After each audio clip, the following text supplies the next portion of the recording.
Hello,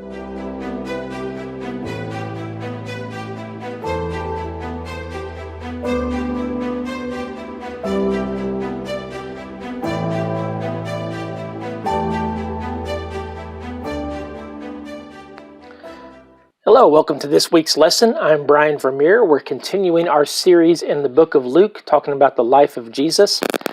Last week we looked at the mission of Jesus. Today we're looking at the ministry of Jesus, how Jesus went about performing his ministry. And speaking of ministries, I'd like to remind you just real quick, I have some exclusive videos on my Patreon page for those of you who would like to help support this ministry. It's for as little as $5 a month, an automatic deduction that you can make. Just go to patreon.com/Vermeer, and it would really help my family and me out a whole lot if some of you could do that. If you're enjoying these videos, if you're using them, some of you I've seen, you say you watch these each week and they help you to prepare for your own Sunday school lessons, and that's perfectly fine. But if you could just help out a little bit, that would be great. Talking about the ministry of Jesus, we're in Luke chapter 6, and this is a section that we're getting to called the Sermon on the Plain. And we're going to see the difference between it and the Sermon on the Mount. There is debate among scholars as to whether this is the same sermon as the Sermon on the Mount, or whether this is a different sermon given at a different time. You will see that some of the things he says are found in both this one and the Sermon on the Mount. This sermon also has a few things that are not given in Matthew's account. But it's possible that they could either be the same sermon, just given from different viewpoints, or it's possible that it could be two different sermons. And people will look at this and say that this is a contradiction. They'll say this is where the Bible contradicts itself, because this one has some different things than this one does, but most of it is the same, so it's obviously the same thing, and they'll try to point out the differences to say the Bible contradicts itself here. Well, first of all, we need to know that the Bible does not contradict itself. And anytime someone tries to bring up an alleged contradiction, we need to remind them of what the logical law of non-contradiction says. For something to be a contradiction, it must break the law of non-contradiction. The law of non-contradiction simply says that a statement cannot be both true and not true at the same time in the same situation. And we're going to see that these two sermons are not contradicting each other. And we'll get to that when we get more into it. But let's start with Luke chapter 6, looking at verses 17 through 19, and we'll see some of the things that Jesus did as he started his ministry. It says, after coming down with them, he stood on a level place with a large crowd of his disciples and a great number of people from all Judea and Jerusalem and from the seacoast of Tyre and Sidon. They came to hear him and to be healed of their diseases, and those tormented by unclean spirits were made well. The whole crowd was trying to touch him because power was coming out from him and healing them all. So it starts off with him saying, with Luke saying that, it says, after coming down with them. This is right after this is right after Jesus calls his disciples, when he picks the 12 out of his group of disciples. We need to remember, a disciple is simply a student. A disciple is simply one who is learning from you. And Jesus had many disciples. He had the 12. He also had some women. He probably had some others that walked around with him, learning from him. But he picked 12 of these disciples to be what he called apostles. The word apostle means one who is sent out. That is, these 12 had a particular mission to perform. So there is a difference between, an apostle and a disciple. We are all disciples of Jesus. If you learn from Jesus, then you're a disciple of Jesus. The apostles were 12 particular disciples. And Jesus went up on top of a mountain with and he prayed for a bit, and then he called and picked out the 12. And now it says here that he comes down with them. And this is where we could possibly say that this sermon and the other one, the one given in Matthew, are the same, because they both talk about him going up a mountain. Matthew makes it sound like he gave the sermon from the top of the mountain. Luke says he came down and stood to a level place, which is why some called it the Sermon on the Plain. But it's possible that Jesus just came down the mountain as far as he needed to find a level spot where everybody could sit.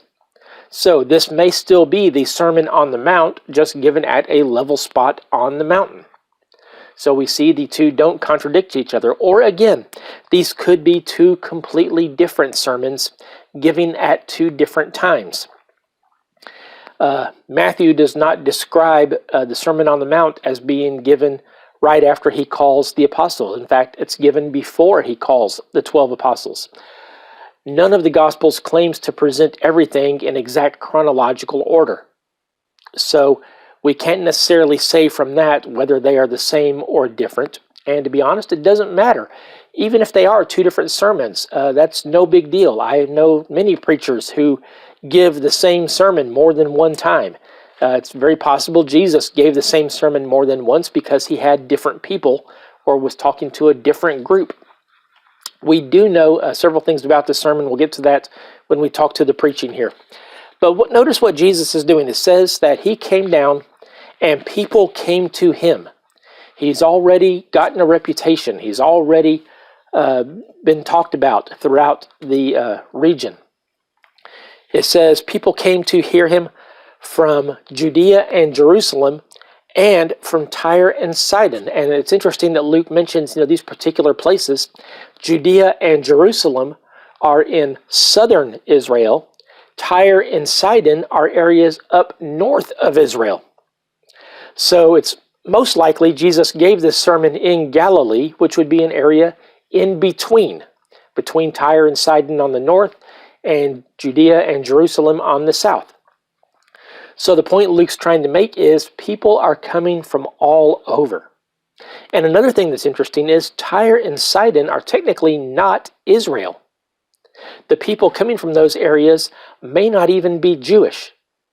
Jesus didn't care. Jesus would talk to anybody. Jesus came for the world. He didn't just come for the Jewish people. Jesus came for everyone, and he never turned anybody away. It says they came to hear him and to be healed of their diseases. So they've heard about Jesus' reputation as a healer. So it says, those who had diseases and those who were tormented by unclean spirits. They knew Jesus had power over demons as well. So everyone is coming to Jesus. They're coming to get healed. They're staying for the preaching. They want, after seeing what he can do, they know that he is a man of God. They know that God has sent them. Like Nicodemus said, we know that no one can do these things that you do unless God is with them. And they're recognizing that. So they're staying now to hear what Jesus has to say. And it says the whole crowd was trying to touch him because power was coming out of him and healing them all. Jesus didn't get tired of healing. Jesus did not say, sorry, not you. He healed every one of them. All the people who came to him to be healed, he healed them. The only prerequisite was that you have faith. You had to believe that Jesus could heal you. And we talked about faith all last month. But let's get to the preaching. Let's look at some of the things that Jesus said in his sermon that he gives right after this. So let's continue on verses 20 to 23. It says, then, looking up at his disciples, he said, blessed are you who are poor, because the kingdom of God is yours. Blessed are you who are hungry now, because you will be filled. Blessed are you who weep now, because you will laugh. Blessed are you when people hate you, when they exclude you, insult you, and slander your name as evil because of the Son of Man. Rejoice in that day and leap for joy. Take note, your reward is great in heaven, for this is the way their ancestors used to treat the prophets. So, some interesting things here. First of all, something that a lot of people don't notice. There was a big crowd that was around at the time that Jesus was doing this preaching. But both Matthew and Luke say that looking at his disciples, he said. The Sermon on the Mount and the Sermon on the Plain, whether they're the same sermon or they're different, they were both given to his disciples. In other words, the Sermon of the Mount is for Christians. This is something that Jesus is telling us who are believers. The Sermon on the Mount is not intended for non-believers to bring them to Jesus. It is intended for believers to tell us how to live as a Christian. And they both start off with these sections of blesseds. Blessed are you when. This section is called the Beatitudes. Beatitude is a Latin word which comes from the Greek word, for blessed. So another possible translation of this Greek word for blessed is also the word happy. You are happy if you are this way or if you do these things. And Luke here doesn't include all of the ones that Matthew includes, but if you read on afterwards, you'll see that Luke includes some things that Matthew doesn't. Luke also includes some woes. Woe to you if. And Matthew does not mention those. So go on and read all of Luke chapter 6, when you have time. But he says, blessed are you who are poor, because the kingdom of God is yours. Matthew says, blessed are the poor in spirit, for theirs is the kingdom of heaven. So we see that Matthew mentions being poor in spirit. Luke just says being poor. What he means is if you don't have enough, then you're blessed because you have everything. You have the kingdom. In order to come to Jesus, you first have to recognize that you don't have him. You need to recognize that you need him. You need to be poor in spirit.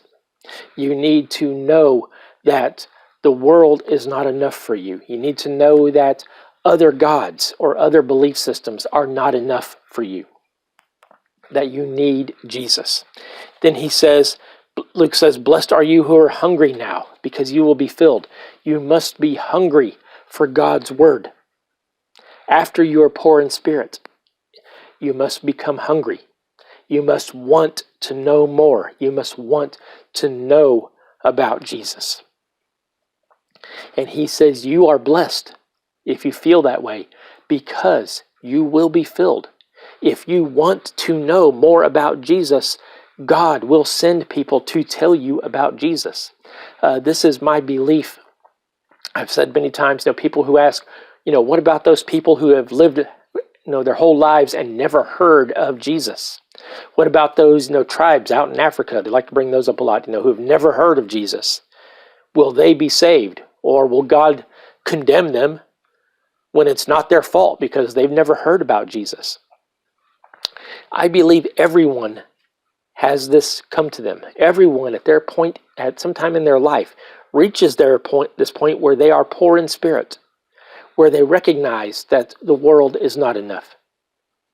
Everyone at some point in their life asks, is there something more? Is there more to life than just what I have? And although they may not necessarily say it in so many words, what they mean is there a God? And then, if they become hungry, if they recognize that and decide to seek for that, then I believe someone will come and tell them. They will find out somehow. Either someone will tell them, or they will read it somewhere, or in extreme cases, God may reveal it to them directly.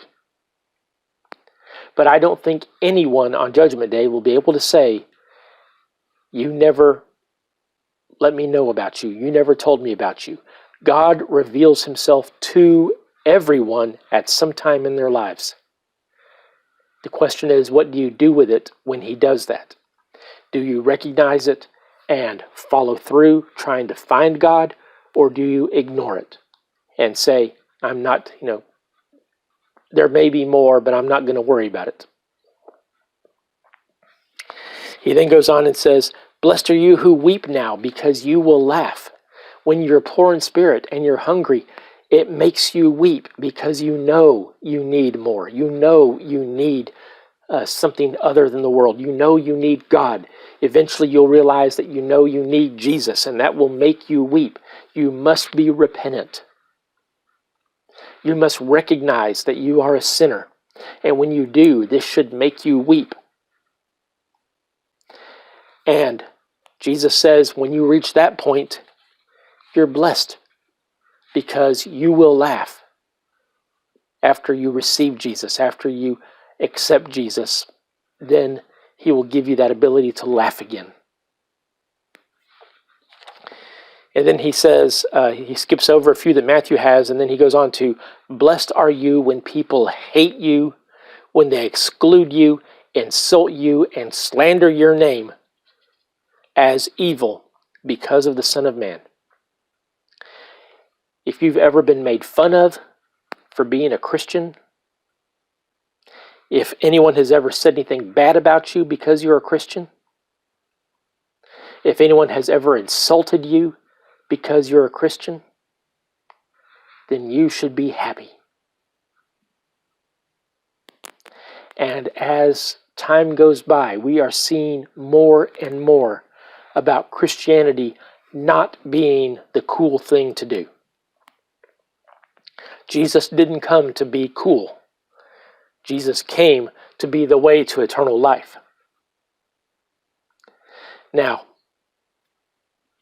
we need to be careful, because I believe that something Satan is doing in the world today is he is bringing in false churches, churches that try to make you feel good, churches that talk about all the good things you could be doing, but they don't talk that much about Jesus. And churches that will say things and do things and sing their songs and all that just to try to get you to feel good, but they never actually preach the gospel to you. And that's what the world is going to try to substitute for true Christianity. They're going to look for those and say, "See, I'm going to church, I'm a Christian," when that church is not actually preaching the gospel. So look out for those. Be careful. Make sure that the church you attend preaches the word of God, preaches the gospel, and tells people how to be saved. But Jesus says, if anyone ever insults you, slanders you, if anyone ever puts you down because you're a Christian, you're blessed. And if they even go so far as hurt you or try to kill you because you're a Christian, Jesus says you are exceptionally blessed. Because that's the way they treated the prophets. That's the way the world treated God's prophets back during the Old Testament. That's the way they treated Jesus eventually. So if they're doing that to you, you're being treated the same way God's prophets were. You are privileged enough to be mistreated the same way God's prophets were mistreated. So be happy. You have been found to be worthy. The worst thing for you as a Christian is if the world leaves you alone. If Satan is not pestering you, if Satan is not tempting you to do evil, if Satan is not trying to get people to discourage you from witnessing or from preaching, then you're probably doing it wrong. Because if you're doing it right, Satan is going to try to stop you. If you are doing what God has called you to do, Satan is going to try to prevent you from doing it. Because he does not want you bringing people to Jesus.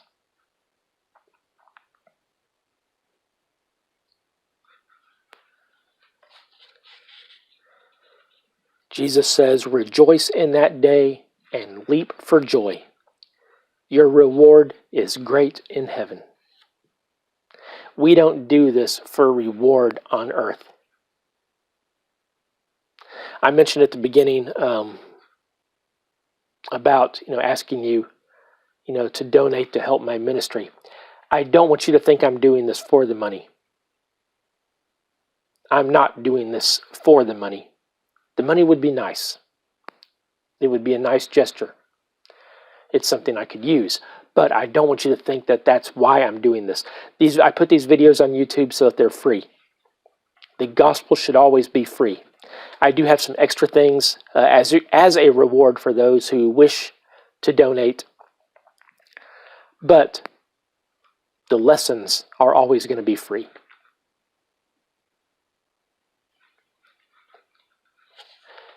Let's finish up now. Skipping ahead to verses 27 to 31. What we're skipping are the woes, where Jesus basically says the opposite. He says, woe to you if people are rewarding you, if people are, doing these great things for you, because that's how they treated the false prophets, Jesus says. So let's skip ahead to verses 27 to 31. Jesus says, "But I say to you who listen, love your enemies. Do what is good to those who hate you. Bless those who curse you. Pray for those who mistreat you. If anyone hits you on the cheek, offer the other also. If anyone takes away your coat, don't hold back your shirt either. Give to everyone who asks you, and from someone who takes your things, don't ask for them back. Just as you want others to do for you, do the same for them." Again, this corresponds with the passage in Matthew where Jesus takes some of the Old Testament laws and tries to explain what the laws really meant. And this may have been actually directed at the Pharisees, because the Pharisees were a sect of Jews at that time, which were after Jesus quite a bit, because they were real big on the law. They believed that the way to God was to obey the law. And if you didn't know how to obey the law, they would tell you. God gave 613 commandments in the Old Testament law. They wrote lots and lots of commentary. What does it actually mean to do this? When God says, remember the Sabbath and keep it holy, they gave you a whole list of things you could and could not do on the Sabbath. So they were real big about that. Jesus comes and he starts telling us, this is what that law really means. And this particular one in Matthew, Jesus says, you've heard it said to love your neighbor and hate your enemy. Now it's interesting because, the law actually just said to love your neighbor. Jesus actually says, love your neighbor is the second greatest commandment behind the first one, which is, Hear, O Israel, the Lord your God, the Lord is one, and you shall love the Lord your God. We've said before, there were 613 commandments, or 613, laws given. Most of those were just telling you how to follow the 10 commandments. But what were the 10 commandments? The 10 commandments can be summed up into two. When Jesus was asked, which of the 613 is the greatest commandment? Jesus said the first is love God. The second, which is very close, he says, is love your neighbor. And if you look at the 10 commandments, the first 4 tell you how to love God. The last 6 tell you how to love your neighbor. And then the rest of the laws are just commentary on how to do those. So the law did not specifically say to love your neighbor and hate your enemy. That was something that they just kind of assumed. Well, if the law says to love your neighbor, then it must mean to hate our enemy. But Jesus says, no, that's not what it meant. When he said love your neighbor, what he meant was to love everybody. Everyone is your neighbor. So Jesus says, love your enemies. Do good to those who hate you. If someone does something bad to you, how does your doing something bad back to them help bring them to God?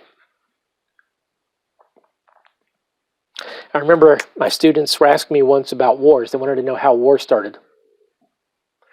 And I told them, I said, it starts here in the hallway. And they looked at me like, what is that? What do you mean by that? And I told them, I said, I've seen you boys, walking down the hallway. One of you will just kind of reach over as you pass one of your buddies, and you'll just punch him in the shoulder as he walks by.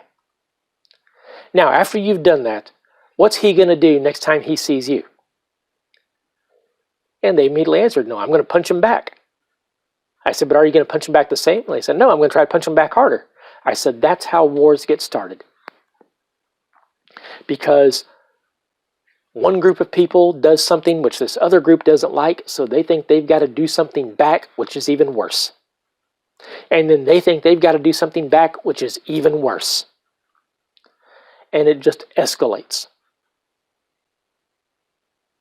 We can prevent all of that.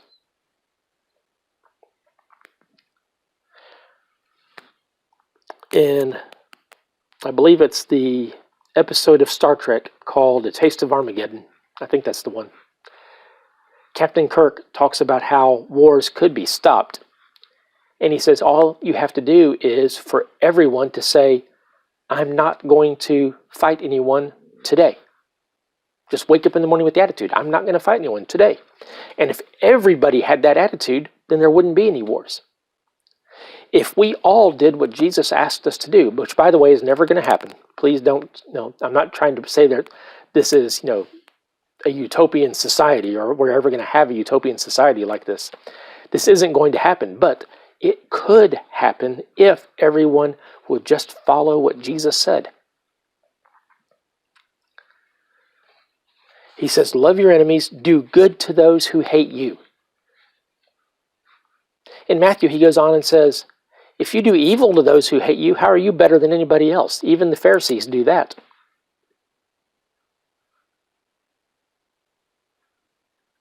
We're called to be different. We are called to be noticeably different than other people. We are supposed to be living our lives so that people can look at us and tell that we are Christian. And people should be able to look at us and say, you're different. There's something different about you, and I want to know what it is, and I want it too. That's the way we need to be living. He says, bless those who curse you, pray for those who mistreat you. When someone does something bad to you, do you ever stop and pray for that person? That's the best thing you can do for them. He says, if anyone hits you on the cheek, offer him the other one. This is where we get the phrase, turn the other cheek. What it simply means is, if someone were to slap you on this cheek, turn that one and let him slap you on that one too, if he wants to. He's saying, don't hit back. Don't escalate the situation. What's the old phrase? Don't start nothing, won't be nothing. If he tries to start it, don't you continue it. He says, if anyone takes away your coat, in Matthew he's specifically talking about a lawsuit here. If someone sues you and takes away your coat, give him your cloak also. Give him more than what he asks for. Give to everyone who asks you. And if someone takes your things, don't ask for them back. Is this how we really live? This is how Jesus calls us to live. We're to be generous. Now remember, he's preaching to Christians here. Don't expect the world to behave this way. And don't say, well, I'm not going to behave that way because nobody else does. Again, we are called to be different.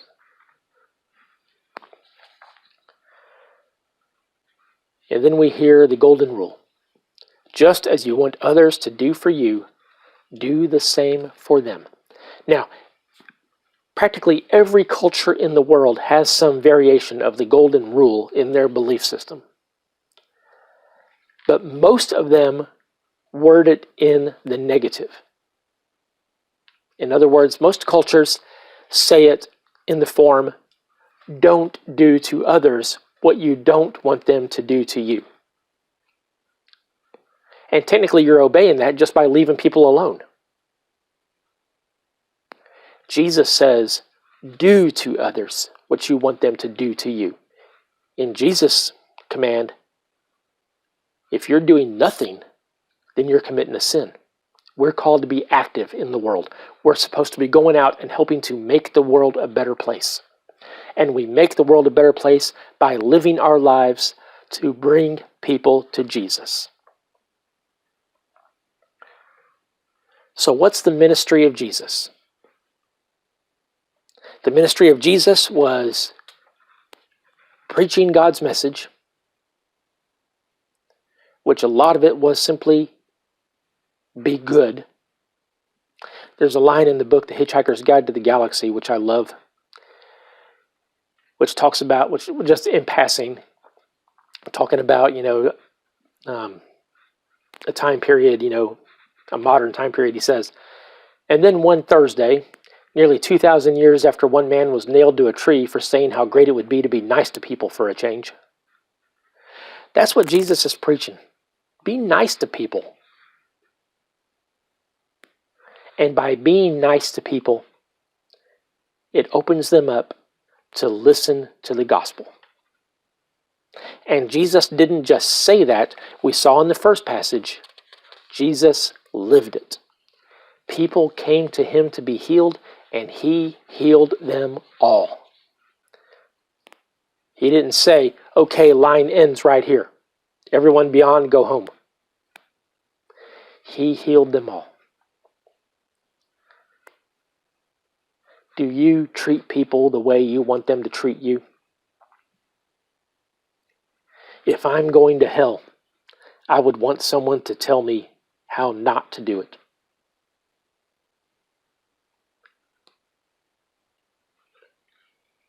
Are you treating them the way you would want them to treat you? Am I telling others how not to go to hell? Because that's what Jesus called me to do. We're going to continue next week looking at the identity of Jesus. Just who is Jesus? And what makes him different from every other person that ever lived. If you've been enjoying these lessons, please comment, please like, please share. Tell your friends about the YouTube page, about the Facebook page, Mr. Vermeer's Class. And if you can, if you feel God calling you to, please go to the Patreon page and give. All I'm asking is as little as $5 a month, just to kind of help me out. So, thanks for watching, and I'll see you again next week.